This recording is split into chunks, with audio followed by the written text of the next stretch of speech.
Warning, censorship. Warning, censorship. Warning, censorship. Warning. Oh, hey, good afternoon, everybody, or good morning to actually myself and my co-host because we're on a different time zone. This is the Rebel News Daily Live Stream. I'm your host, Sheila Gunn Reid, and I am hosting today with my friend and colleague, Matt Brevner from Vancouver. Matt, how's it going? It's a little early, but I'm doing great. You know, the trucker convoy has got me energized. I feel a little glimmer of hope in my coffee this morning, so everything's good. Yeah. Yeah, it's funny because we all have a morning Skype call and it's 10 o'clock when they're having it in Toronto. But for Matt and I, it's 8 a.m. and 7 a.m. So yeah, we start work on Western time and also, we started on Western time, but we also finish it like way later in the day because we have to sort of start when the Toronto team starts and then work a little bit extra. But it's important because there's so much work to do and so many stories to tell that the mainstream media just won't touch. So I should tell everybody what we're doing here before we get into the news of the day, because there's so much, because we didn't have a live stream yesterday. So there's stuff we want to touch on from yesterday, but also a lot from the convoy that we want to talk about too. So this is the Rebel News Daily Live Stream. It used to just be a thing we hosted on Friday and just by Ezra Levant. It was sort of like a stream of consciousness thing that Ezra did to sort of get all of his ideas out into the world instead of cornering the staff in the kitchen or something and talking their ear off for an hour. It was a lot like being trapped in a car with him, to be honest with you, but it was fun. But when the pandemic struck, there was more news than ever. Restrictions were changing all the time, and you can't really do a fully produced video when the restrictions will change from the morning to the evening. And so sometimes the best way to do that and to address the issues is to just sit down and talk about them and give your honest opinions about them as you're reading the news.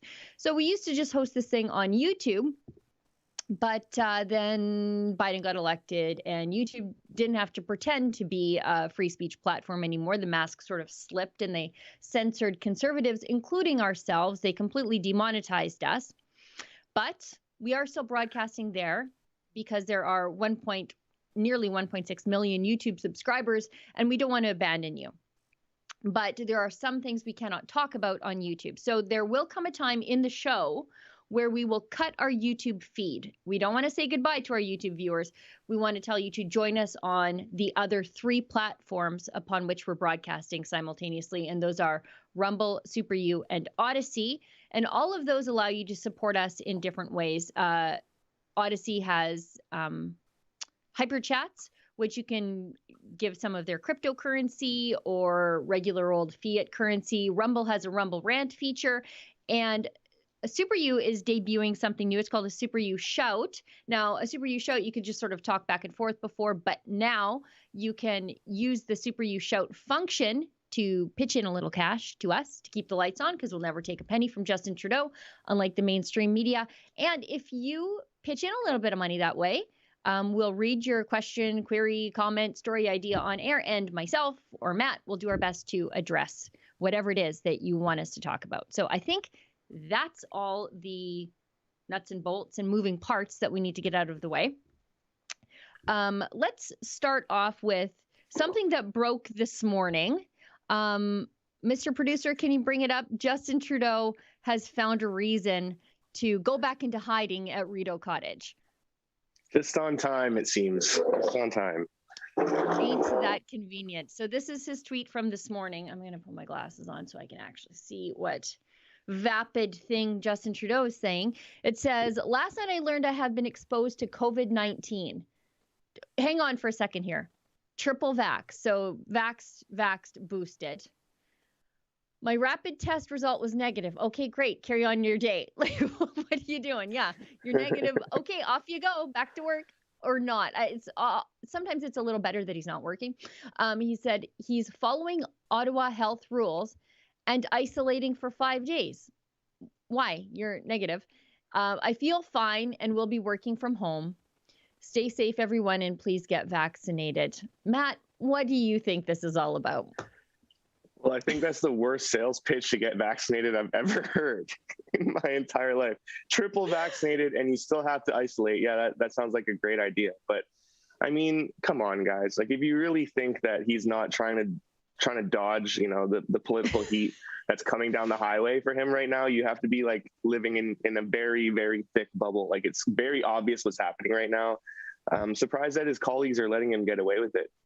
To be honest, it just seems, I don't know. Oh, it looks like my Skype is breaking up a little bit, but yeah, this 5 days puts him all the way through till Monday. Boy, that's convenient. Perfect. Yeah.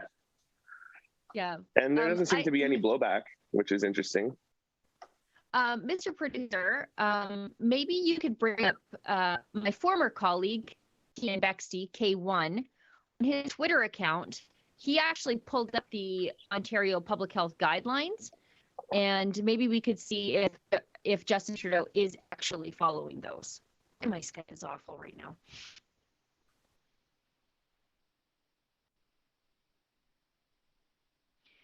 Okay, so maybe we can zoom in on this. So asymptomatic individuals, apparently that's Justin Trudeau, right? He's feeling fine. He told us he's feeling great.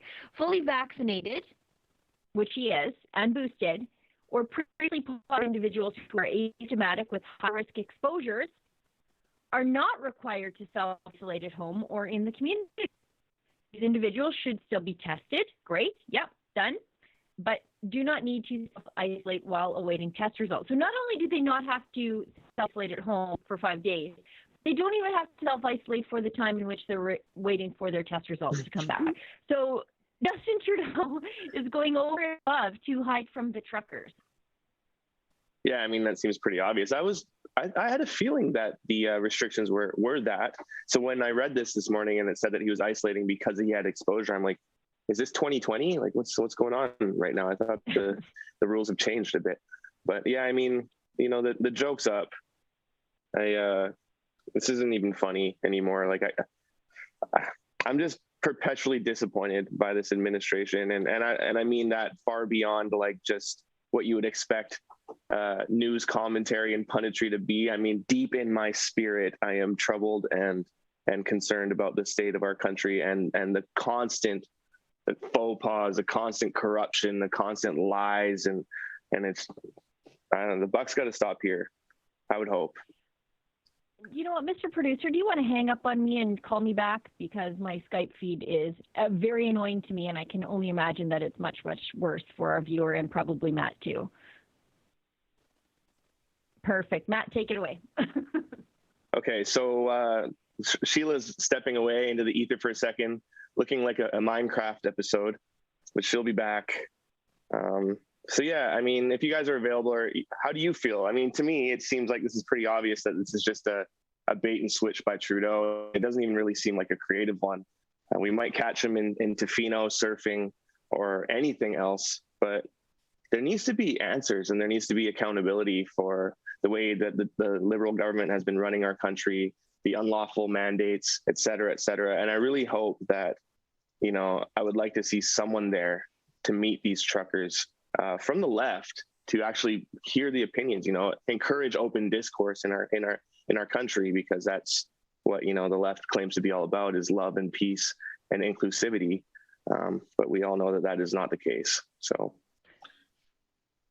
I'm back. Hypocrisy Matt, at its finest. Welcome back. Wow, in HD Yes. too. It works. Well, a woman my age should never be seen in HD, but we should talk about something that is just sort of happening, and we should let our viewers know that the Democracy Fund event that was scheduled for the 28th of January has been canceled, unfortunately, and it's not us, it's him.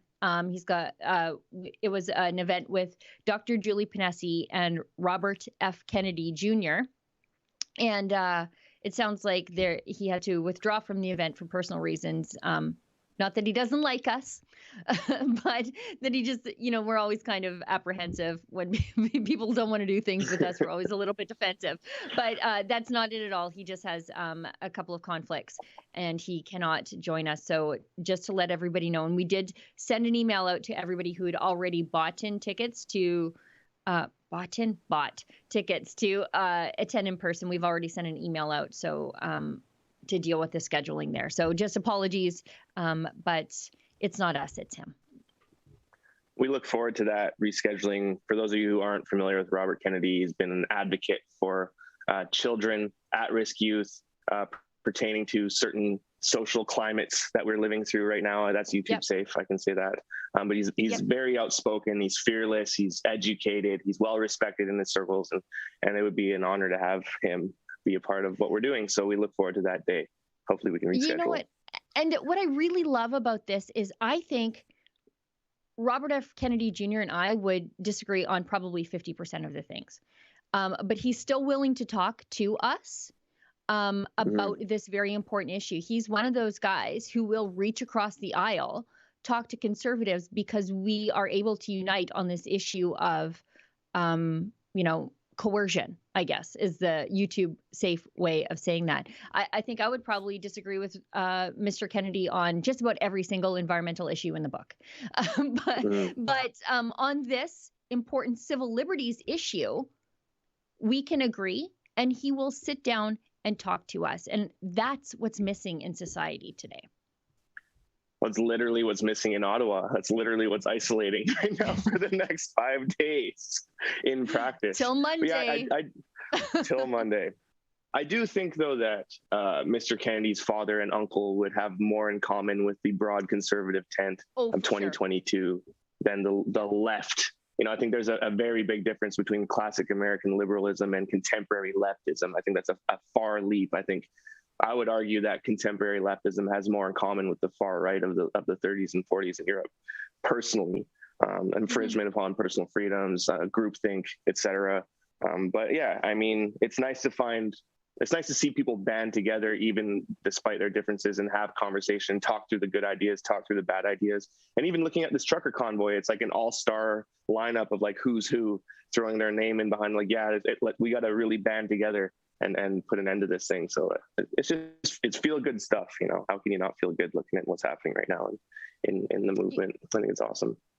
That's the thing, though, about even the protests that you guys attend, and I'll say anti-mandate protests so that it's YouTube safe, but it's a crazy cross-section of humanity. You've got blue-collar conservatives, and you've got white-collar sort of fiscal conservatives, socially liberal people, libertines in some instance, marching with the Mennonites, and there's the Whole Food granola crowd that are out there.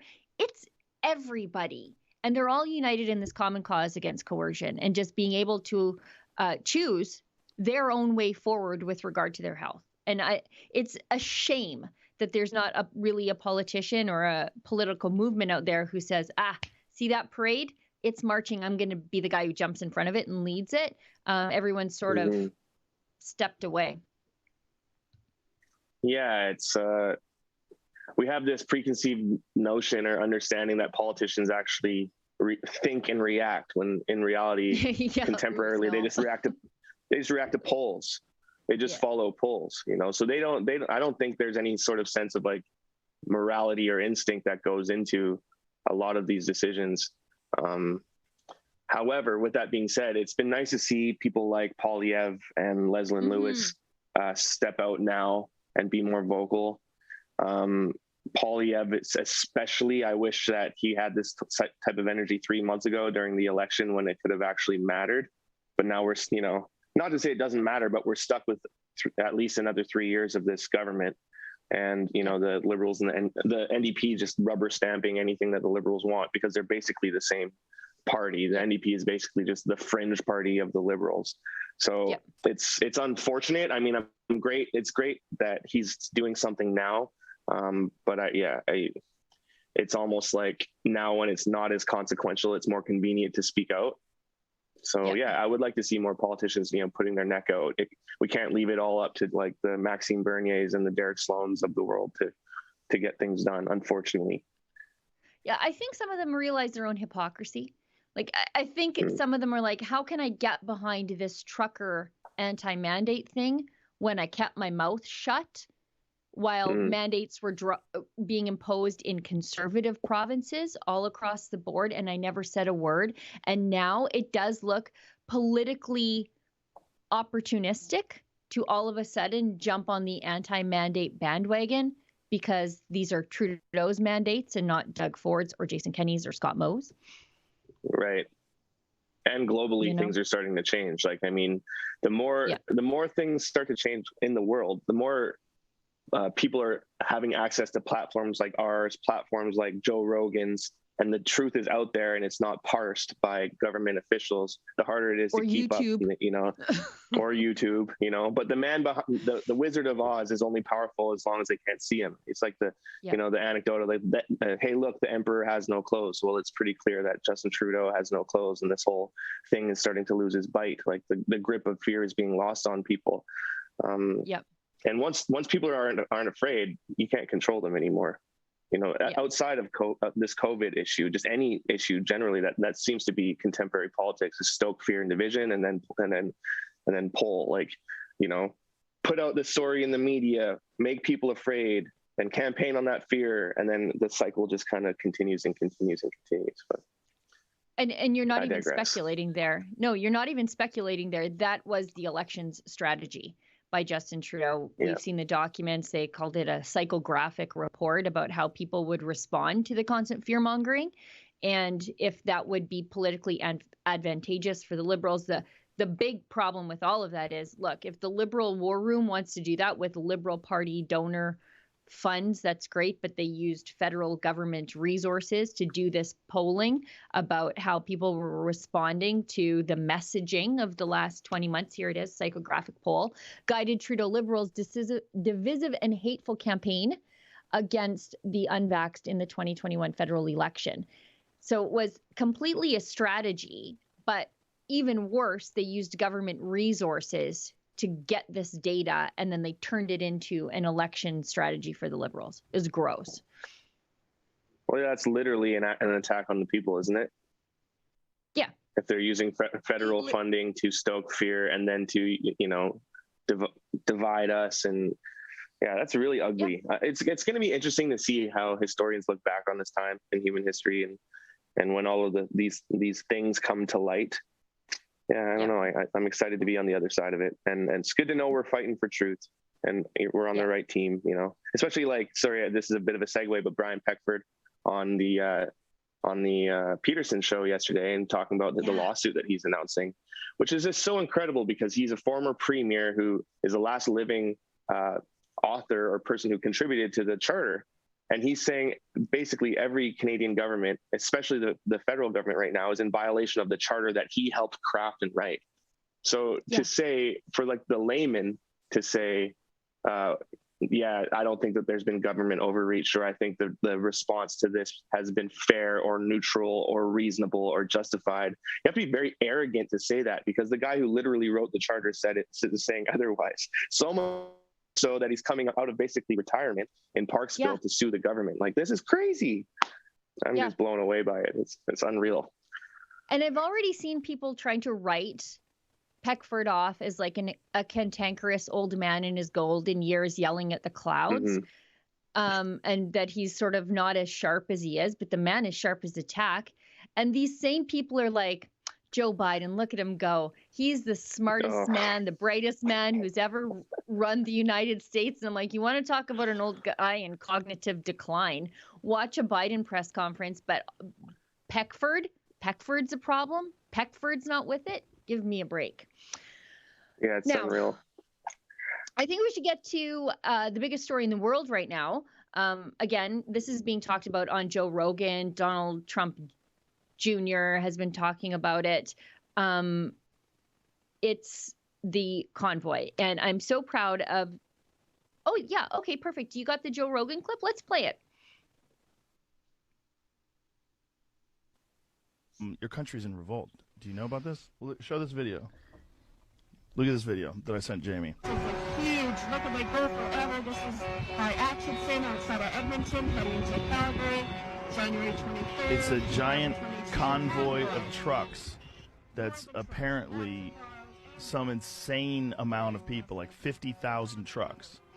that are headed to Ottawa to protest the vaccine mandates by Trudeau. And they're all coming from Canada because They're they're not all allowed to in come Canada. They're all That's in Canada. crazy. It's all Canadian truckers. Because apparently they're all being mandated that they have to get vaccinated. And they're like, hey, we don't even contact anybody. Your country's in revolt. It's kind of fun to see footage from Edmonton on the Joe Rogan show. That's kind of fun because I was there and I talked to some of those truckers. But this is an international story. And so the fear-mongering and the smear merchanting is reaching a fevered pitch with the mainstream media. And you and I were talking about this on the meeting that we have before we put the live stream on.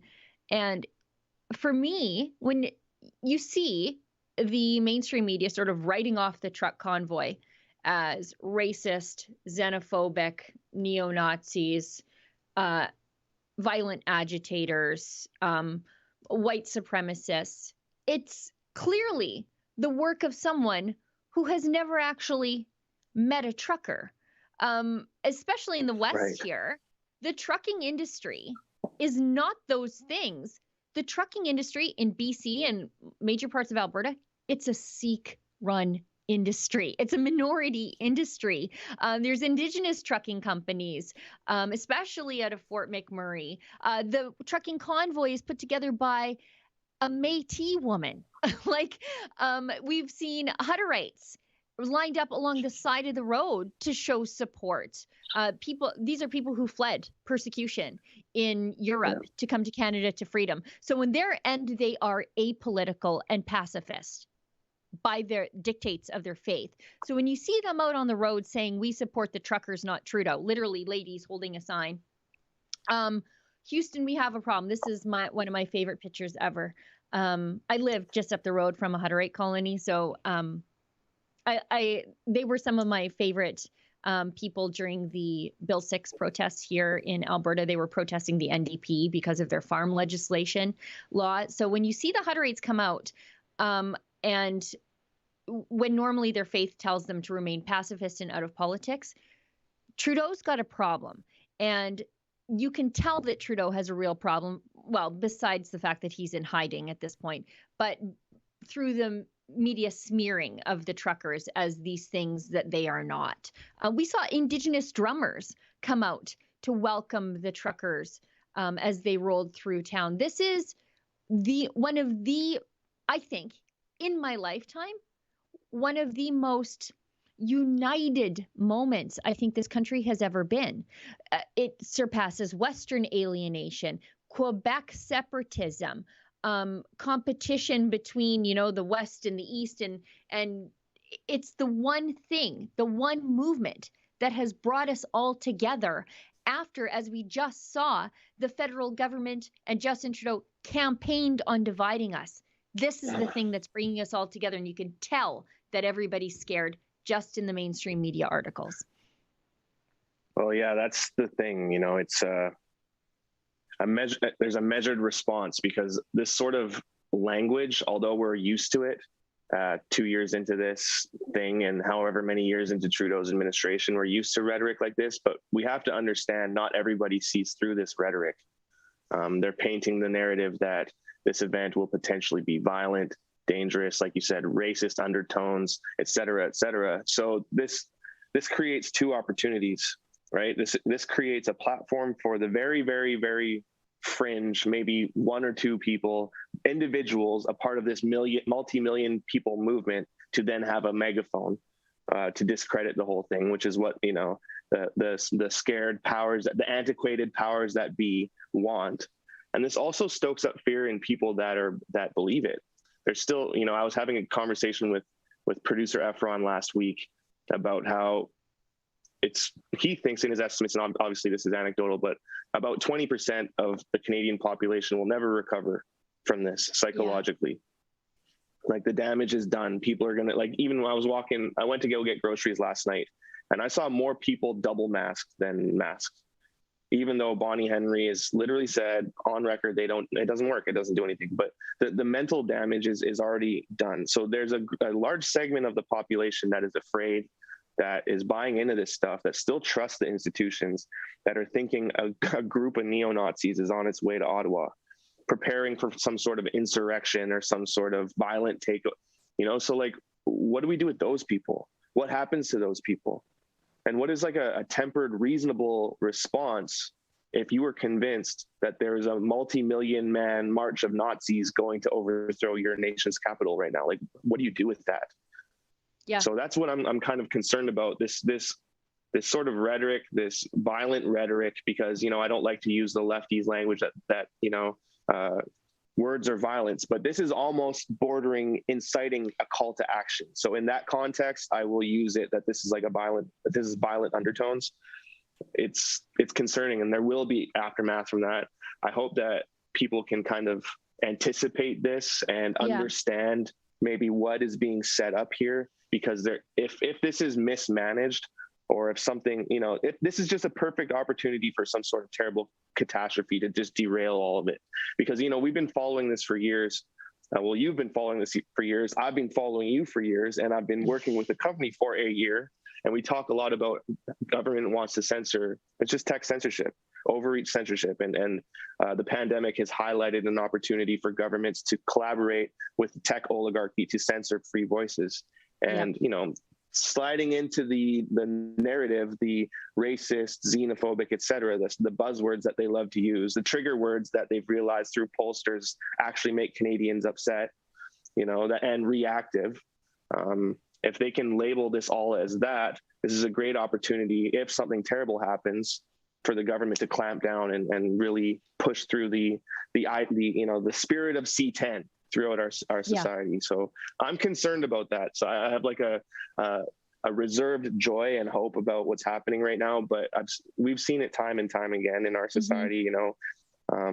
You gave us a pretty good example in the live stream, the pre-meeting of just that. So I don't know, maybe I'm a little, it's been a long 2 years, I agree with you. There's a couple of things at play here. So you've got articles like this and rhetoric from politicians, and articles like the one that was in Global the other day where they eavesdropped on the Zello app and they heard things. That's the app that the truckers use to talk to each other. It's like their radio. And anybody can get on there. Anybody can get on there. And they heard things that they didn't like on there. So that's the snippet that they reported in their article, and not the hours upon hours upon hours, literally upon hours, of kids and families and normal people just getting on the Zello app, thanking the truckers. They didn't mention that once. They cherry-picked these oddballs, and then the ease with which they used those people to taint the whole is despicable, but entirely predictable. And we're dealing with people, and those articles like that, they're designed to do one thing. They appeal to people. Yeah, this is the Zello app. Why don't we play this? Thank you for supporting and fighting for our freedom. Thank you, truckers. I really hope that the government says no to the vaccines and masks again. Thanks for trying to stop the vaccine and masks. Thank you from Nova Scotia, Cape Breton. Thank you, truckers. Thank you, truckers. I have to wear the mask at school. I can't breathe. And it's annoying how you have to get vaccinated to do things. Screw to Trudeau and keep on trucking. And I'm very happy the truckers are doing this so I can go back to my normal life and have fun with my friends, and so my dad can get back on the road with you guys. Thank you, truckers from Manitoba. Thank you, truckers. Thank you. Because if it works out, then I can go back to school and see my friends again. Thank you, truckers. I really want our freedom back. Thank you, truckers, for doing this. Thank you, truckers. I really appreciate what we're doing. Thanks, you, trucker. Thank you for supporting. So that's cute and heartwarming, and it just like makes my chest tight. But at the same time, what kind of monster listens to that and cherry picks the bad guys out of that? That's what we're dealing with the media here. And then they write articles that appeal to people who have been living in fear for the last 10 years that there are Nazis under every bed, and all they want to do is punch a Nazi. And now the media is telling them there's a convoy of Nazis coming to Ottawa, and these do-nothing, oversoyed people are going to go to Ottawa and they're going to fight these Nazis. They're going to save the country. You punch a trucker and something's going to happen. How could you expect anything other than that? Like that, based on what they've been subscribed to and the verbal assault cast on the nation over the past year, the reasonable response is to do that. Yeah. You know, like, why not defend your country? Like, you have to do that. You're obliged as an able-bodied Canadian to. Yeah, it's just disgusting. And even like the global. Incitement. It is. It literally is. It's a call to action. It's hate. It's hate speech. It's the same speech. It's literally the speech that the Trudeau government is claiming to want to protect society from. It's this inciting violence towards a minority group, call to action stuff. Like, you can't yell fire in a movie theater. Well, the media is yelling fire in a movie theater right now, and they've been doing that for 2 years. And even like the global story that kind of went viral, or the headline that went viral yesterday about the alt-right white nationalist stuff, and that the photo they use of like a billboard of it says masks don't save, only Jesus does, like Jesus loves you, and it's just like to equate peaceful Christians, you know, with this vicious thing that they're trying to concoct is just so disgusting. And honestly, I'm so sick of it. I'm so sick of it. It bothers me so much, the arrogance and the hatred and like the foaming, the seething and foaming of the mouth of these bourgeoisie elite media types to just cast hate, and the hypocrisy is just I'm getting real tired of it. Sorry, I'm at a bit of a loss for words for it. It's heavy on me, you know. It's very frustrating because again, these articles appeal to people who think words are violence. Like, they think that when you disagree with them on normal issues, that you are committing violence. They think if you hold Christian social views, that that's somehow reproductive violence or whatever. They equate words and thoughts held by other people as violence. So once you move that bar, it's okay for them to meet your words and thoughts with actual violence. And that is the shift that we've seen in the last little bit. And so that's why it makes me worried. And as we were talking in the meeting, I would not be surprised to see, outside agitators masquerading as truckers and trucker supporters to incite violence. Look at the Patriot Front.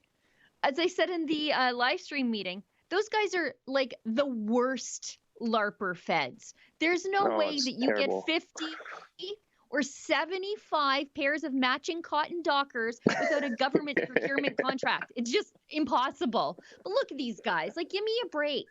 These guys are all feds, and they're there to make normal people seem like, white supremacist, white nationalist, crazy people. That's all they are. And this is not the first. It wouldn't surprise me, because in Canada, this has happened multiple times in the past. All we have to do is look at the Heritage Front. The Heritage Front was this white supremacist gaggle of, like, I think probably at the most a dozen people. But then the RCMP infiltrated it and boosted its numbers, because I think it's a good thing in Canada that the supply of racism does not meet the demand of the left to cry racist. And at one point, the head or the deputy head of the Heritage Front was actually an undercover cop. So there, not because he believed in it, but because that it was like a self-fulfilling prophecy, a snake eating its own tail. And I would not be surprised to see that there are outside infiltrators who will do their very best to incite violence when the truckers get to Ottawa. And I just hope that everybody involved is smart enough to behave themselves. And I think they are.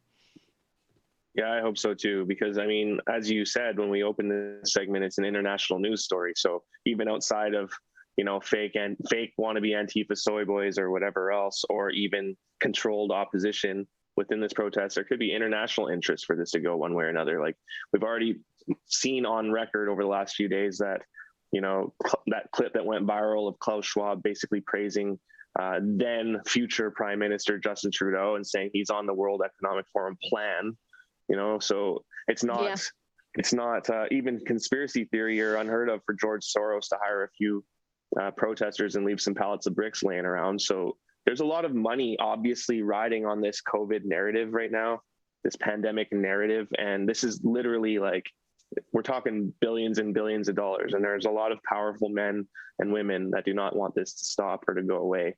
And I imagine our prime minister is friends with these people and also very low in the pecking order of these folks. So yeah, I don't know. We'll see. Keep your wits about you guys. Keep your cell phone cameras rolling. Keep your body cameras on, and just be nice to everyone. And keep your eyes out. And if you see anything sus or weird, send it to Rebel News Tips. Then we will gladly cover it. Tips at rebelnews.com, and there are going to be a ton of Rebel News journalists on site. They're already headed there because of traffic and hotels, just to get there in advance of the truckers. But yes, that's my advice to everybody. Roll your camera, roll your cell phone on everything. All we have to do is look at the Nick Sandmann case to see how a snip of something very nearly ruined a kid's life until the broader context was shown. And thank God that someone had footage that saved Nick Sandmann, and Nick Sandmann now is a very wealthy young man. So just consider that. Make sure you record everything, and be on your very best behavior. Do not be that which the left says you are, because you're not. You're not. We should get. I was just going to say we should get to actually some of Mocha's footage, because it looks like, according to Twitter, the Freedom Convoy from the west has arrived in Nipigon, Ontario. However, there's I think it's Highway 17 is blocked, but this is his drone footage. Look at all those trucks. Oh, wow. Love to see it. That's amazing. It just warms my heart. It just warms my heart. I said on the show the other day, society has not quite learned the lesson of the cultural phenomenon movie Armageddon, where the politicians and the academics and the smart people screw everything up, and they don't know how to fix it because they don't have any actual useful skills. And so you rely on the rig hands to go up and become astronauts and save the world. And it is always, always, always, always the blue collar people, the normal people, the people with actual skills, farmers, truckers, rig hands, construction workers. It's always those people who end up cleaning up the mess that other people made. It's also the lesson of Ghostbusters, but I don't want to get into that. Have you seen Don't Look Up yet? Yeah, I did. It was the worst. Yeah, it was very bad. It was almost like they couldn't see their own hypocrisy in it. But I mean, it doesn't have the happy ending that maybe Armageddon does, but it's still pretty. It was happy for me. It was happy for me because Leonardo DiCaprio died. So I was like, that, you know what, made it all worthwhile. All right, so I like that. That's good. This is some more of our footage. You can see all of our footage and support Mocha's trip at convoyreports.com. He's fully embedded in the convoy. He rented a car. He's driving, him and another journalist intern. And it is a really grueling schedule, by the way. We don't get any money from Justin Trudeau. But we think it is so important to tell not the other side of the story here, the story, because everybody else is getting it wrong. I saw this happen in Edmonton. We've got two news teams from the mainstream media. They're standing like way out across the road from the truck stop with their Zoom lenses, getting footage of, I guess, the rally in support of the convoy. And you can tell they're mainstream media journalists because they're outside standing alone in a ditch wearing masks, which I've seen so much of that. I never thought I would say that, but it's true. They did the same thing at Grace Life. Like, the news is here, because they're completely alone in a ditch outside wearing a mask. But they didn't actually talk to anybody. They didn't talk to anybody. They just took wildlife photography of them like they were a moose walking through the bushes. Go over and talk to the people. There were thousands of people there. Go ask them why they're there. Instead, They don't, because if you go ask a normal person why they're there, they know and they give a normal answer, but they don't want that. They want this to look as abnormal and fringe as possible. Well, yeah, how else are they going to keep getting their checks from Ottawa, right? They don't want to talk to anybody. And, every once in a while when we're covering some of these stories, we'll have like a candid moment, a candid heart-to-heart with one of these journalists, one of these cameramen. And most of them know that this whole thing is a sham. This is not what most of them signed up for when they went to journalism school for 4 years and took on a ton of student debt and did all of that. They all want to, they don't want to cover a cat gets stuck in a tree. They don't want to demonize reasonable people, but this is the state of the fifth estate. Yeah, that's amazing. But yeah, that's the fifth estate in North America right now, right? And I think there's once the cracks are starting to show, I think we're going to see a bunch of people that are maybe late to the party, but the support is mounting now. And even if it's convenient to do so, you're still welcome. You're still welcome. So no judgment. You know what? Sometimes it takes people a lot of time to get to the right place, but when they get there, we have to welcome them with open arms. By the way, before we move on from this story, because AD tells me that we have a ton of chats, you guys are really interested in this, in what we're talking about, and you have a lot to say, so I really appreciate that. But we should quickly go to rebelnewsstore.com because we've got trucker merch there. So why don't we take a look at that? And I don't know if you people know, but my husband works in trucking. Doesn't drive a truck anymore, but it just warms my heart. And these are not convoy specific, but they are great for convoy supporters. So go be free, go truckers. A trucker hat is so great. I like the truck off Trudeau one. Truck off Trudeau, yeah, that's good. Trucker hats, I love it. Yeah, I might have to get me one of those. And we have trucker t-shirts with, so we've got Be Free, Go Truckers, Truck Off Trudeau. I like that one with the 3 trucks there, Truck Off Trudeau. Yeah, I think that's my fave. And what a great way, it help send Mocha across the country so we can cover this for you guys. And, you can wear your politics on your back, on your head. And then hopefully this can spark conversations with people, because that's what it's all about. So yeah, all the support is obviously welcome and needed, and just know we're stewarding it correctly. So Mocha's so fearless, man. I see him standing on the side of the highway, just blowing in the wind. His lion hair. I'm just like, love it. I love it, man. That guy is so inspiring to me. Oh, and he's so you can feel his morale gas tank being filled back up by the truckers and by the support. Mocha was in Toronto during the worst of the lockdown, and then he moved to Alberta thinking he would be free because we were having, as you know, the best summer ever. And then he moves here, we get locked down, and we're like, sorry, Mocha, oops. And then so he's sort of really gotten a raw deal, but to see all these people fighting for freedom, completely normal people. You can tell. I talked to him on the phone the other day, and he was just like hyped and happy. Oh, it's so great. Medicine Hat was great. Yeah, and it's turned into like a bit of a, well, not a bit. It's like a support group. It's like an advocacy group. It's like, you're not alone. You're not crazy. What's happening is wrong. And it's okay to feel, like you're being violated, and it's okay to stand up for what you think is right, because we've been slowly beaten into submission. Not everybody, but just like, the morale of the average person who can tell that something is amiss in their country, and it's cool to just see people of all walks of life coming out and standing up for what they believe in, and look righteously. At that fringe extremist. Look at that fringe extremist. Well, her hair, it's the pink hair, Yeah. It's a young family, I love it. Like, that's what Canada's all about. Yeah, that's what, when I was at the Edmonton rally for the truckers to send them off, there were kids driving around in their little Power Wheels trucks pretending to be truckers, and they had like their little bumper stickers like Go Truckers, Free Canada on the back of their little cars. And then you see Justin Trudeau call those people fringe extremists. Like, it's just grotesque. Yeah, it's unreasonable. How long can this go on for? How long can people just keep eating their own crap?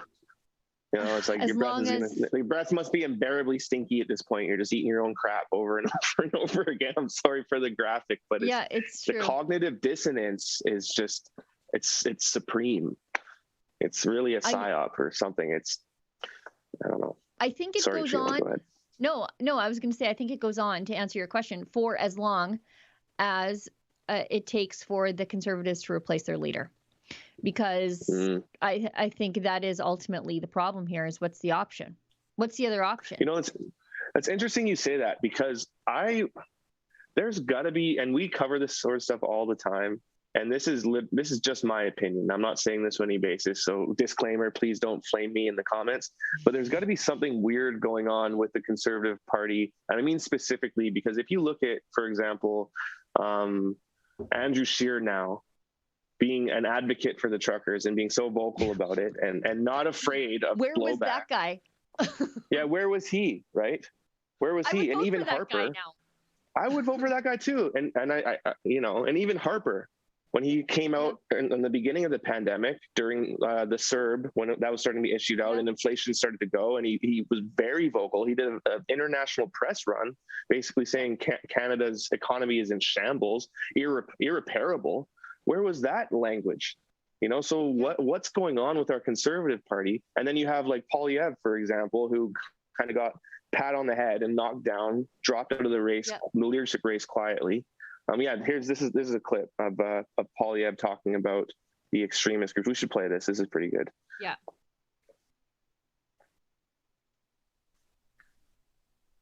Let's roll it back.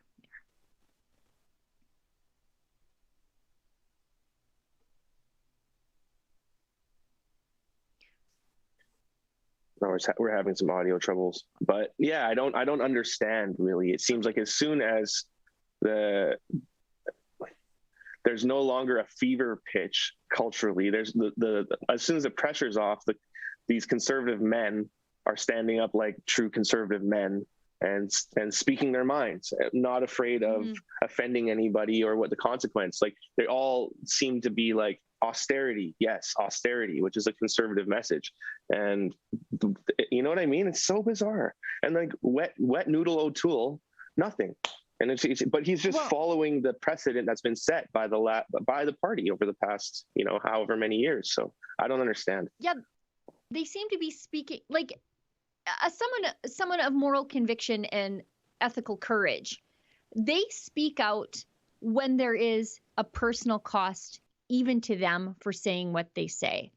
You don't get the credit for being a person of conviction to speak out when it is completely safe for you to do it. It's when it's before when that needs to be said. That's when the culture war happens. You don't get to talk about how things need to change after the battle has been fought and lost. And that's what these guys are doing. Oy vey. All right, I think we should play that clip. I think we got audio on that clip. So we got it?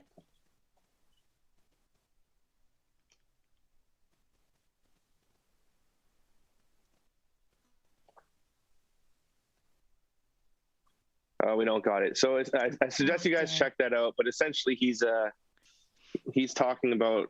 He was asked by a reporter, "What do you think about the extreme voices calling for violence or whatever that are attaching themselves to the trucker movement?" They know it's so big that they can't even dare assert that it's a part of the trucker movement, but they're saying the voices that are attaching themselves to the trucker movement. So they're really reaching at this point, right? And he basically goes on to say, well, when there's protests and when there's, you know, protests in Ottawa or liberal protests in Ottawa, I don't see liberal media parsing through every single person in the crowd trying to find one voice. One crazy. You only do that for conservatives, and he makes a really good point. You know. And here we go. Is that when there's a left-wing protest on Parliament Hill, we don't see the liberal media going through every single name of the people who attends to try and find one person that they can disparage the whole group with. You know, we don't see. CBC, for example, has been accused by its own employees of systemic racism. And yet you don't see the media here generalize that everyone who works at the CBC is a racist. Whenever you have 5 or 10,000 people who are part of any group, you're bound to have a number who have or say unacceptable things. And they should be individually responsible for the things they say and do. But that doesn't mean we disparage the thousands of hard-working, law-abiding, and peaceful truckers who, quite frankly, have kept all of you alive the last 2 years by filling your grocery shelves with the food that you eat and filling your homes with the products that you rely upon. So I think that it is possible to hold individually responsible anyone who says or does anything unacceptable, while showing support for the hardworking, law-abiding, peace-loving truckers who are fighting for their freedom and their livelihoods, and on whom we have depended for our very existence over the last 2 years. Wow. He lost all the Liberals that individual responsibility, though. They all tuned out eventually. Yeah, no kidding. And, you know, there's a reason why a lame duck leader like Erin O'Toole tried to shut him up during the election campaign. You didn't hear a lot from Poilievre during the election campaign, and really, he's highly popular with Conservatives. He should have been doing what Stephen Harper used to do with Jason Kenney, and that was like send him all corners of the of the country, because he was highly popular, especially in minority conservative populations. Like, they just loved him. I've seen a Chinese lady, grandma, jump over a table to hug Jason Kenney before, back when he was popular and well liked. And normally leaders do that during a campaign, but they didn't do that. And I think it's because Erin O'Toole and the people around him have a sense of how bad he is at this. And I think the sun can only shine on one. And Poilievre outshines O'Toole every day of the week. And he doesn't say controversial things. He says conservative things. And conservatives like me are like, yes, yes, yes, perfect, exactly, finally. Mm-hmm. Mm-hmm. Yeah, and it's not even fair. I mean, his social media dwarfs O'Toole's and the whole Conservative Party's social media like 1-to-1. So they're going to have to figure out what they're going to do there. And I really hope that whatever strings are holding him back, whatever that looks like internally or externally, I hope they're cut, because we really do need some reason in Ottawa. And that's a guy that, you know, at this point, although he's late to the party, and I can't speak on what is going on behind, I don't know what's going on behind the scenes. I don't know what sort of things are being held over him, or whatever issue or whatever reasons as to why he couldn't speak out or be an advocate for the things he's advocating for now. Because I do think that he's a man of convictions. I know that's rare in politics, but I don't think he's saying this because it's convenient for him. I really don't.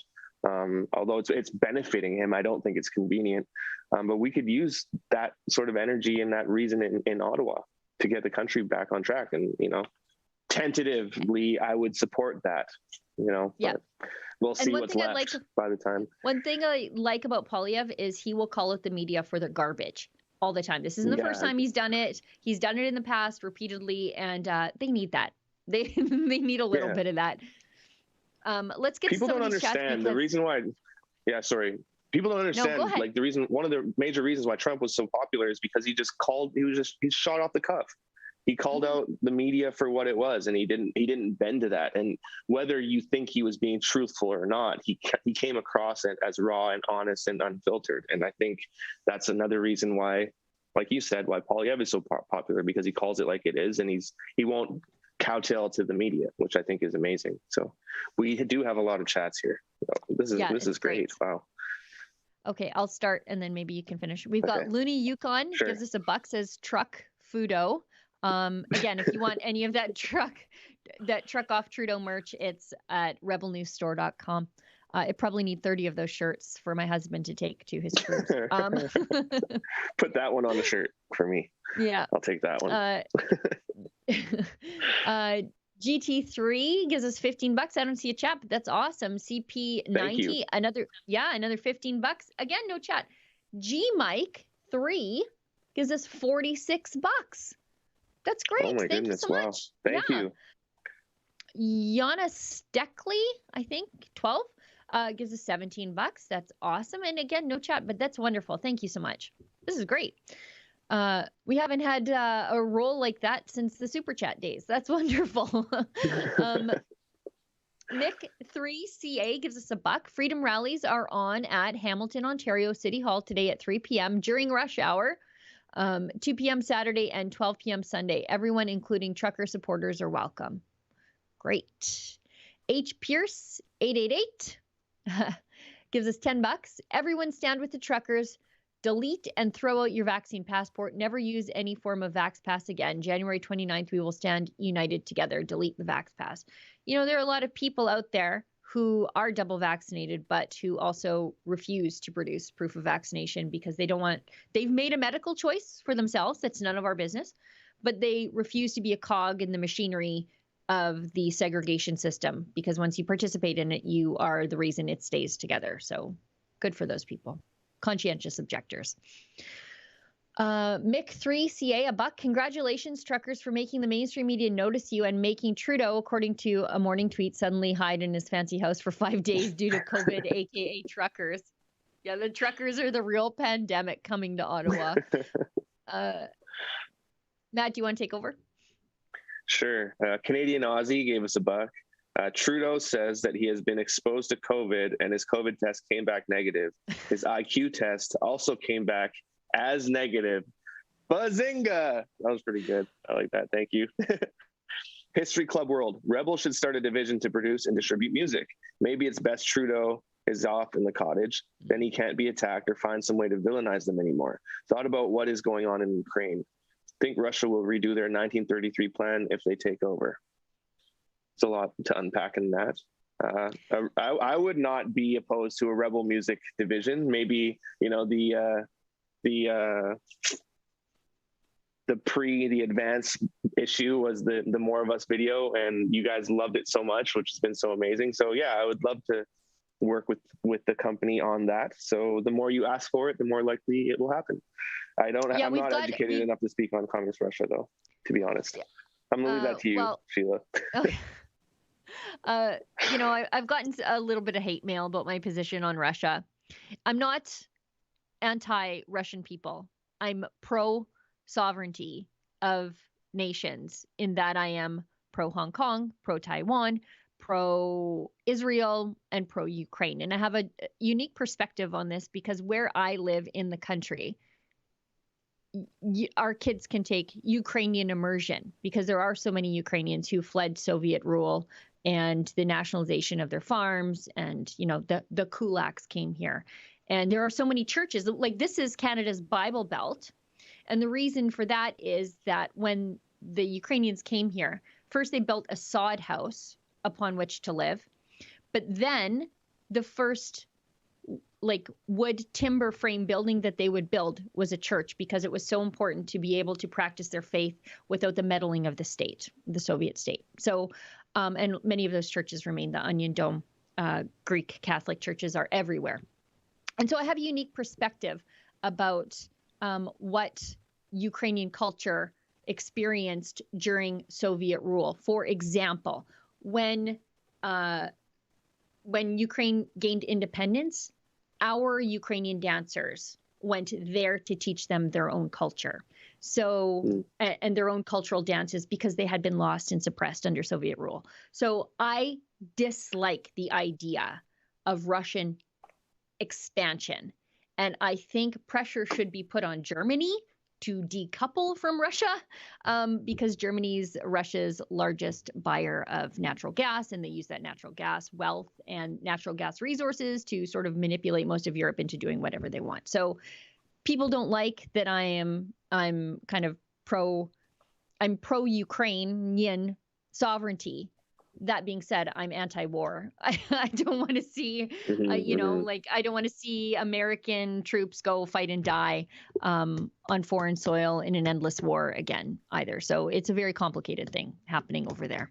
And I think Poland, as usual, generally gets everything right. And they're like, no, Russia shouldn't be doing this. And they actually suggested that American troops should be removed from Germany and just instead of having 35,000 American troops getting paid and spending their money in Germany, why don't you go over to Poland where they don't do business with Russia? So it's just a thought. Anyway, I'm going to get emails, but I have a different perspective.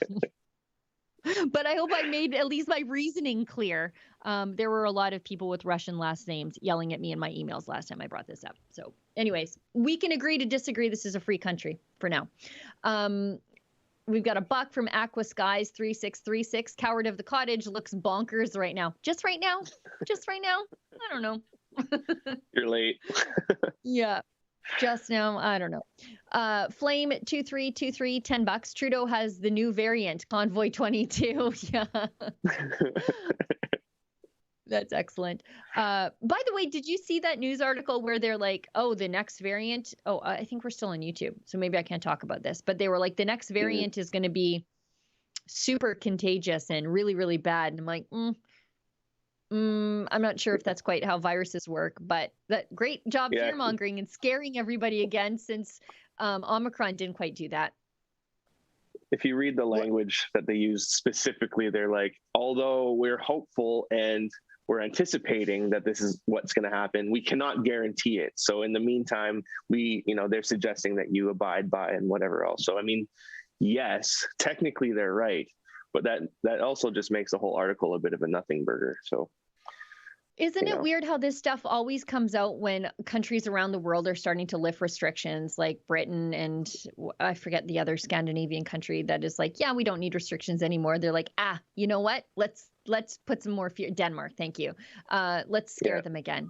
So anyway. And Denmark was kind of ahead of the curve. They tried to get rid of their passes in I believe it was October, and then they brought it back for months. So they've been 1 foot in, 1 foot out of this for a while now. So it's interesting to see that they're deciding to declare the thing as just a everyday thing now, and how we're going to live with it. I'm trying to be mindful of my language. I've never done a live stream on YouTube. Usually we get like 5 minutes in, we're like, okay, Rumble time. Yeah. So this has been nice. Yeah. This is weird.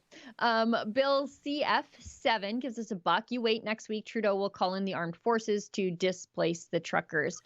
I don't know if he'll go that far, but I think it could get pretty ugly. I think the riot squad might end up down there for sure. I see conflicts with Antifa. That's my prediction. Yeah, or maybe UN will step in. I don't know. We'll see. Yeah. Although I wouldn't be opposed to Antifa learning a few things the hard way. But unfortunately, that conflict will be used to create new laws, new censorship laws, to restrain the rights of everybody else. It'll be an act of terrorism, like they're already saying Canada's January 6th, even though literally nothing has happened. So yeah, you can't waste a good catastrophe, right? So this is one on a silver platter, unfortunately. Aqua Skies 3636, Neil Young, old man yelling at the clouds. Love RFK Jr. Loved his uncle and dad. Our politicians are cowards except for Maxime and Randy Hillier. Yeah, you know what? What is it? Leonard Skinner? They were probably right about Neil Young long before the rest of us were. Yeah, Keep on Rocking in the Free World. Keep on Rocking in the Free World is going to go down as the most ironic rock song ever written. That's for sure. History Club World gives us a buck. Rebels should try to get some of their sources in the Conservative Party of Canada to get their 2021 election review. Apparently, it is only going to be seen by the MPs, senators, and National Council. Did you hear the federal NDP leader's brother-in-law donated to the truckers? Yes, he did. I think it's interesting. But if my family's any example of this, not everybody within the same family believes the same thing or behaves the same way. That is not to say that I think the brother-in-law is the problem in that family. Right. I think Jagmeet Singh is probably the outcast. Yeah. Yeah, they're saying now he's denouncing it. He didn't know what it was actually for, and they're trying to work on a refund. But it's funny because this all happened, I guess, after the CBC ran their hit piece on the trucker convoy yesterday. And when they showed the GoFundMe screenshot, his name was at the second to top because it was one of the highest donations, but they didn't even it was like comment 13,000 on it. Yeah, it was like, oh my goodness, you guys are not that thorough. So I thought that was pretty hilarious. Yeah. By the way, that is completely political pressure from his brother. There is no possible way you just give away $13,000 and you don't know what you're giving it for. I refuse to believe that. I don't care how rich you are. Yeah, that's nuts. That doesn't add up there at all. Yeah. Maybe we can get an interview. Yeah, that's the thing. Like, it's okay. I don't understand why this is controversial. It's okay for people within the same family to have different opinions on certain things. Why does every family have to be this homogeneous blob? I don't know. Well, it's tricky because it's like we talked about earlier, it's not the social dialogue and the framing around these issues doesn't leave room for nuance. It's like you're either right or you need to be corrected. It's not let's talk through this, So this is going against the narrative, and the official narrative is if you don't do X, Y, and Z, you're going to kill grandma. So we can't have you publicly liable for potentially advocating for killing people and harming people. Like, there's no, it's not reasonable. So that's unfortunately where we're at, right? John T. Singus gives us $1. In Trudeau's defense, he warned Canadians to treat the election as a referendum on mandates. He even said, anyone calling me an authoritarian has a chance to vote me out. Mainstream media is just too influential. Yeah, that's a good point. He did say that. That's a good point. He did. Yeah. Sos had a good tweet. I think it was this morning talking about how the Trudeau Liberals got reelected with 32 or 33%. So technically they're the fringe minority. Yeah, you're right, actually. Yep. H. Pierce 888 gives us $10. January 29th needs to be about Canadians coming together and getting rid of any form of Vax Pass. We can do this. Spread the word. We need to get as many people as we can to delete the Vax Pass. It's so true. It's not about the truckers anymore. I'm not even sure if it was ever really about the truckers. The truckers were just the ones willing to stand up and do something about it.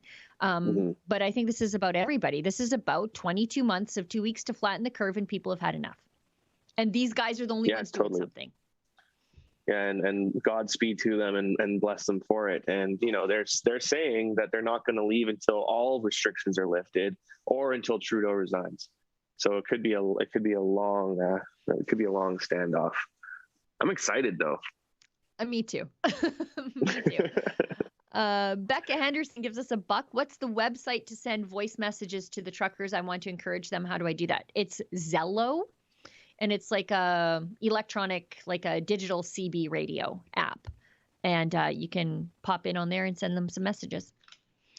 And say hi to the global news journalists who are on there eavesdropping. Bunch of weirdos. Anyway, total weirdos.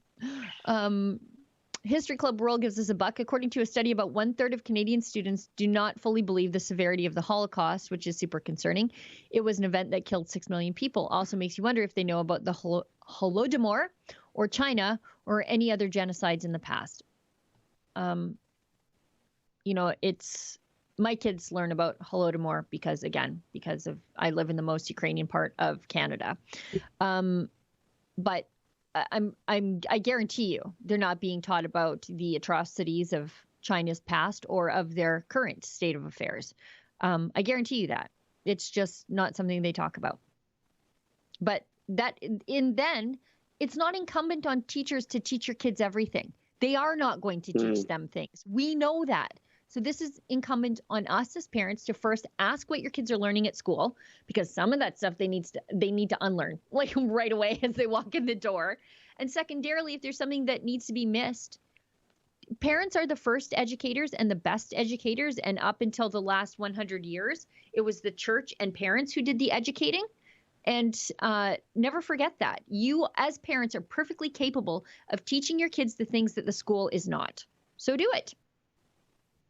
Well, yeah, I mean, you have to. I mean, it's contemporary public schools and it's social indoctrination. So if you are in a position where unfortunately you can't send your child to a reputable private institution, and even they're not safe anymore, or homeschool, you need to make sure that for every 8 hours a day that they're at school, you're pumping 8 hours of truth into them in the home, because it's a very confusing time to grow up.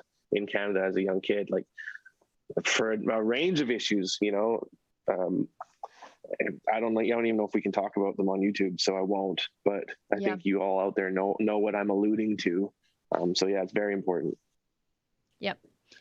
I'm a big fan of the pop in at school. I just pop in to the office. They never know when I'm going to wander by. And that's important. It keeps everybody on their toes. Fraser McBurney, $5. Have they locked up every person who was in contact with Trudeau over the last 5 days like they did to us? Put them in a 5-star hotel for 2 weeks. No, those things were not, 4-star. Those things were not 4-star. I think they were probably like 2.5-ish. Yeah, they were like the one in Calgary motel-y. was 3. Yeah. The one in Calgary where they imprisoned Cian Bexty was about a 3.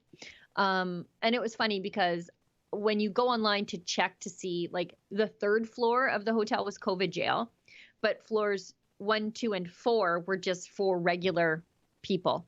So super. How does that make any sense? Super quarantine-y, right? And then, but if Cian was paying an inflated rate on the 3rd floor to be imprisoned by the state, but I think it was like $124 a night on floor like 1, 2, and 4. I called to check. It was crazy. Yeah, it's unreal. And the food. And the impeccable food. Yeah. The Eggo waffle he got. We're like, oh, waffles and something. And he's like, it's an Eggo. It's an Eggo and a chunk of like honey ham, like lunch meat. That's disgusting. Shauna Marie G83 gives us $12. Well, thanks so much. Press conference in Brussels with Holocaust survivor Vera Sharov, and the police used water cannons and tear gas that shut it down. She said, never again is now unless we resist. This needs to be shared far and wide now. Mick3CA gives us $2. Trudeau doesn't deserve a 4-star hotel. He deserves one rated less than 3 stars. Then he can sleep with bugs for 14 days in isolation. 5 days is too little for him. Pacific Eagle, $5. An intelligent politician would realize this is the temperature of the politician and take advantage of it. Yeah, just saying. Yes. The parade is marching. Yeah. Just jump out in front of it and lead it. I think no one would be mad about it. Just go do it. Just get in front of the parade and just take it all the way where it needs to go. That is politics. That's populism. iQuestor gives us $15. Holy cow. Thanks, guys. Prime Minister Trudeau hiding in a place that nobody cares. Nobody cares. All the angry truckers, where do they all come from? They come from everywhere. They're joining the convoy all along the way. They're just, as Ezra called it the other day, they're just braiding themselves into the rope of the convoy in every single town. I know there's one former UCP MLA, I think he was kicked out of caucus, Todd Lowen. He fired up his RV and he's catching up to them. I saw on his Facebook last night, he's like, I got to go to Ottawa. And he's in his RV because he spoke out against the lockdowns. And so he got tossed out of caucus. And now Jason Kenney's speaking out against the same lockdowns, which actually happened to be his own. But anyway, but Todd's on his way to Ottawa, so that should be fun. I like sounds like so much fun. I wish I was there. I know. I like how the politicians think we're all hard of remembering, though. And it's like, no, you literally, these are your mandates. Like when Jason Kenney's like, we got to drop the mandates on truckers. And I'm like, a trucker cannot walk into a pub in Alberta and have a burger without producing proof of vaccination because of Jason Kenney. You don't get to be the hero. You don't get to be their advocate. You're doing the same thing to them. Yeah, they don't understand that we understand that it's all nonsense and it's all hypocritical, So I'm glad that the opportunity to make this about all the mandates in general isn't being lost on the truckers, and it's not just about them being able to, which is ridiculous anyways. They should be able to sit alone, isolated in their truck for thousands of kilometers, but this seems to be like the breaking point. And these politicians they're just going to keep doing this until they're held accountable. So hopefully that starts to happen. Well, and as I was saying to Ezra, a lot of these truckers, like the cross-border truckers, they go back and forth between the southern United States where COVID has not been a thing for a very long time. And so they know there's another way to do this, and it's not the tyranny of Canada. And so that's why I think a lot of them were pretty awake to just how stupid this all is. Okay, we should keep something that's kind of interesting too. Oh, we're running late. go ahead. This consequence because of this whole thing is there's been like almost like a silent proxy trade war now that's breaking out between the States and Canada because a tenth of the trucking force on either side can't cross because the U.S. mandates are just in response to the Canadian ones, right? So it's just this weird stalemate. So what does that do? Like, how do we resolve that now? Or is there going to be a convoy to Washington? I don't know. This is the convoy coming up to meet. There's American truckers that are coming up. Obviously they're vaccinated because they can cross the border. So these are vaccinated truckers who are coming up to support the Canadian truckers, which I think is incredible. It's amazing. I say it all the time, but the only thing that I think will wake up some of the lefties and the hipsters to all of this is when their avocados are $10 a piece because all the truckers can't cross the border. And I'm going to feel that pain because I only really eat 2 vegetables. One of them is avocados and the other one is pickles. So I'll experience that pain, but I'll take one for the team. Okay. History Club World says Rebels should conduct a poll seeing the popularity of various senior conservatives and see which one of them holds the highest electoral support. Also could do it with Alberta politicians. You know what? Just let the people decide. Just go to a leadership review and we'll let the people decide who's the most popular. That's what a leadership review is. I just would be nice if the Conservatives would let the party speak. They tossed Denise Batters out of caucus, my favorite Conservative senator. They tossed her out of caucus for suggesting just that, like, not even that she's anti-Erin O'Toole. She's just like, this is like a monkey that's on our back and we need to deal with it. So let's just put it to our dues paying members. We owe that to them. And they're like, out you go, Denise. Goodbye. Anyway. I don't get it. I don't know. It's the death throes of a failing leadership. Richard Bligden, $5 back in the 1970s. Yeah, thank you. Us high school guys would rhyme off the Convoy song, and we saw the movie, and now a real one. Justin C38 sends us $4. Thanks so much. R.O. Bartholomew, $10. I'm a retired U.S. Navy deep sea diver from the Cold War era. I was stationed on Vancouver Island at the Canadian American Testing Range. Is that near, were you at Courtney? Comox, right? Always friendly Canadians. I lost you there. Praying. Thank you. Oh, sorry.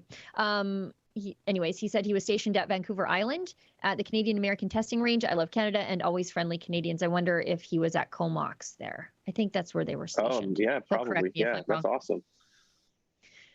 Otter 5 gives us $8. The truckers need to make Trudeau sign a Magna Carta. You know what? I'm not a fan of homemade lawyering. It doesn't actually do or mean anything. Just go there and be there and show the world that what Trudeau's doing is wrong. That's the most powerful thing that they can do, and they're doing that. Cindy Mick 888, $20. Truckers for freedom. We must stand behind them no matter what happens. More of us than them. Hey, I love it. Hey. Love to see it. And $25 from Snowflowers Crystal of Olia. I think I got that right. Looks like we've got a Hebrew roots person here. You are lions of Yeshua and the Messiah and Yahweh Yeshua. And blow the horns and make the walls of the wicked establishment fall like Jericho in the Bible. Let our people go and blow the horn of shofar for freedom. I think we are all caught up. Matt, why don't you tell people where they can find your music since we have you on? Sure. Well, if you go to my website, brevner.com, that's BREVNER.com, you can stream my music for free, or you can download the latest single, More of Us, by donation or for free if you want. It's also on Spotify and Apple and all that, but I don't care to support them because they don't support their artists, and they blocked my release for like 3 weeks before they actually put it up. So yeah, forget all that. Just go to the website, check it out. and just play it for a friend. You know, I've been getting a lot of really awesome messages from truckers saying that they've been blasting the song on the highway, and it's just so cool. And yeah, it's just inspired such a lit a fire in me that, you know, there's more to this, and we may be on the other side of it. So yeah, bless all of you guys who have been so kind, and thank you. That's all I can really say about that. And your merch is awesome. I love your merch. Oh, thanks. Cindy Mick 888 gives us $10 a song. More of us than them. So we just talked about where you could get that. And anyways, yeah, the merch is awesome because it's sort of like the message is apolitical, because I think the movement is really apolitical. It's just, you know, we're not going to be divided. And that's one of the beautiful things about the convoy is just the unity that it has created after politicians have campaigned on driving a wedge between all of us and keeping us apart. We've literally been told to stay apart or be fined. Go to jail, close your business, fight with your customers, stay away from your friends and family, cancel Christmas, cancel New Year's, cancel your birthday, don't go out for drinks with your friends. It has been illegal to be together for 22 months. The convoy is saying, no, we're together. And not only are we together on this, but we're uniting the country. And that is beautiful. It's awesome. And you know, it literally is apolitical because politicians are too afraid to put their name on it.